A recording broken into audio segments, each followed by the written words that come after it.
है जिसने करवाया है उसके खिलाफ कोई कार्रवाई नहीं हो रही है। एसपी यहाँ के मास्टरमाइंड पर कार्रवाई नहीं कर रहे हैं, छोटे छोटे लोगों को पकड़ रहे हैं, इसीलिए यहाँ पे लोग गुस्सा हैं। मैं चाहता हूं कि उत्तर प्रदेश में हर राहुल गांधी अपने संसदीय क्षेत्र रायबरेली पहुंचे, जहां से वो चुनकर के पहुंचे और विपक्ष के नेता के रूप में जनता के सामने आए हैं। आज उन्होंने रायबरेली में जाकर के उस मुद्दे की बात की जहां पर दलित समाज के एक युवक की हत्या कर दी गई दिन दहाड़ी गोली मारकर, लेकिन प्रशासन के द्वारा उसको कोई संरक्षण नहीं दिया गया और आए दिन उसके परिवार को धमकी दी जा रही है। प्रशासन के द्वारा कोई कड़ी कार्यवाही नहीं की जा रही है। जो लोग उसमें शामिल नहीं थे दूसरे तरीके से उनको गिरफ्तार किया जा रहा है। जो मेन जिसने हत्या की उसको अभी तक गिरफ्तार नहीं किया गया है। इन सारे मुद्दों को लेकर के वहां के जो जमीनी नेता हैं सुशील पासी भी एग्रेसिव थे, वो कई दिनों से धरना प्रदर्शन कर रहे थे। उस मुद्दे को उठाने के लिए राहुल गांधी जो वहां से संसदीय क्षेत्र से चुने गए हैं, अपने लोगों की आवाज को बुलंद करने के लिए रायबरेली पहुंचे। वहां पर पहुंच करके उन्होंने परिवार से मिले, परिवार से मुलाकात करने के बाद उनको आश्वासन दिलाया कि वो सारी चीजों को देखेंगे और न्याय जब तक नहीं मिलता तब तक पीछे नहीं हटेंगे। राहुल गांधी का वीडियो देखे फिर इस मुद्दे पर हम चर्चा करते हैं। देखिए यहाँ पे पूरी भीड़ है। ये सारे के सारे लोग जो यहाँ हैं न्याय मांग रहे हैं। क्यों? क्योंकि एक दलित युवा को जान से मारा गया है, धमकाया गया है, पूरे परिवार को धमकाया गया है, एक व्यक्ति को मारा गया है और यहाँ कोई कार्रवाई नहीं हो रही है। जो मास्टरमाइंड है जिसने करवाया है उसके खिलाफ कोई कार्रवाई नहीं हो रही है। एसपी यहाँ के मास्टरमाइंड पर कार्रवाई नहीं कर रहे हैं, छोटे छोटे लोगों को पकड़ रहे हैं, इसीलिए यहाँ पे लोग गुस्सा हैं। मैं चाहता हूं कि उत्तर प्रदेश में हर वर्ग की इज्जत हो, हर वर्ग की रिस्पेक्ट हो और न्याय सबको मिले, इसलिए मैं यहाँ आया हूं और हम इस मामले को नहीं छोड़ने वाले हैं। जब तक इस परिवार को न्याय नहीं मिलेगा तब तक हम पीछे नहीं हटने वाले हैं।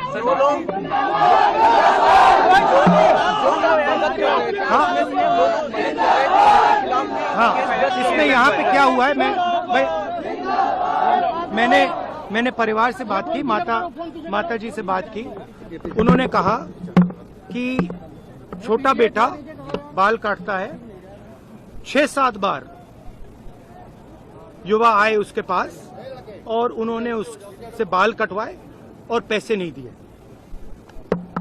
आखिरी बार पैसे नहीं दिए तो लड़के ने कहा कि देखिए आज आप मेरे को पैसे दे दीजिए, और उसके बाद उसके भाई की हत्या की गई।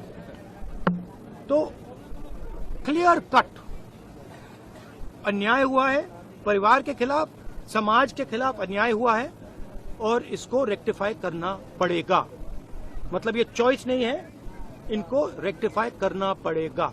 बात समझ आई? न्याय मिलेगा इनको। देखिए फांसी दो ये कानून के पर है, ये मेरा काम नहीं है, मगर कानून लागू करवाना, दबाव डालना वो मेरा काम है। मैं यहाँ पीछे नहीं हटूंगा। दलित परिवार है इसीलिए ये हो रहा है। कोलकाता भैया, यहाँ पे मैं इस इंसिडेंट में आया हूँ। मैंने कोलकाता के इंसिडेंट पे अपनी टिप्पणी करी है, अपने व्यू रखे हैं।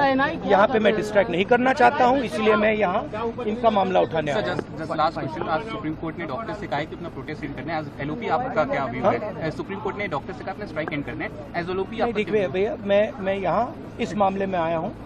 अब मैं जानता हूँ कि आप इस मामले को उठवाना नहीं चाहते हो, आप डिस्ट्रैक्ट कराना चाहते हो, क्योंकि आप दलितों की बात नहीं रखना चाहते हो। सही, आप दलितों की बात नहीं रखना चाहते हो और मैं यहाँ दलितों की रक्षा करने आया हूँ, उनकी बात उठाने आया हूँ, इसलिए मैं डिस्ट्रैक्शन अलाउ नहीं करूंगा। मैं का वीडियो देखा, उन्होंने साफ तौर से कह दिया जो परिवार के साथ गलत हुआ है, जो परिवार प्रताड़ित है, उसको जब तक इंसाफ नहीं मिलेगा तब तक हम ये लड़ाई लड़ेंगे। प्रशासन को इसके खिलाफ कार्रवाई करनी पड़ेगी, जो सही दोषी हैं उनको पकड़ना पड़ेगा, गलत लोगों को पकड़ करके काम नहीं चलेगा। सही दोषियों को किस तरह से लोग अलग तरीके से राजनीतिक तौर पे संरक्षण दे रहे हैं, ये भी आप देखिए। यहाँ की जो ग्राउंड रिपोर्ट आ रही है वो बहुत भयावह है। किस तरह से यहाँ पर आए दिन दलित समाज को कुचला जा रहा है, मारा जा रहा है, लेकिन उस पर कोई आवाज नहीं उठाई जाती है। जिस मुद्दे को राहुल गांधी एग्रेसिव हो चुके हैं और उन्होंने साफ तौर से कह दिया कि क्यों आजादी के इतने वर्षों के बाद भी अपनी मनोवृत्ति को बदल नहीं पा रहे हैं, क्यों हम जाति के नाम पर, धर्म के नाम पर लोगों को टारगेट कर रहे हैं और मार रहे हैं, उनकी छोटी छोटी बातों पर उनकी हत्या कर दे रहे हैं, क्यों समाज इस चीज को परिवर्तित नहीं कर सक रहा है। अगर परिवर्तित नहीं करेगा तो इस पर कड़ा एक्शन लिया जाएगा और प्रशासन को यह सुनिश्चित करना होगा या उसको संरक्षण देना होगा कि इस तरह की घटनाएं अब आगे नहीं होगी। यदि इस तरह की घटनाएं होती रहेंगी तो समाज को बांटने का प्रयास किया जाएगा। राहुल गांधी इस मुद्दे पर आगे भी बने रहेंगे। उन्होंने कहा ये लड़ाई पूरी लड़ी जाएगी, बिना लड़े हटा नहीं जाएगा, इंसाफ बिना मिले वो पीछे नहीं हटेंगे। आप देखते रहिए दो बोल न्यूज। अगर आप चाहते हैं कि इस मुद्दे पर हम लाइव कवरेज करें तो कमेंट बॉक्स में कमेंट करके बताएं। मैं आमिर खान आजाद।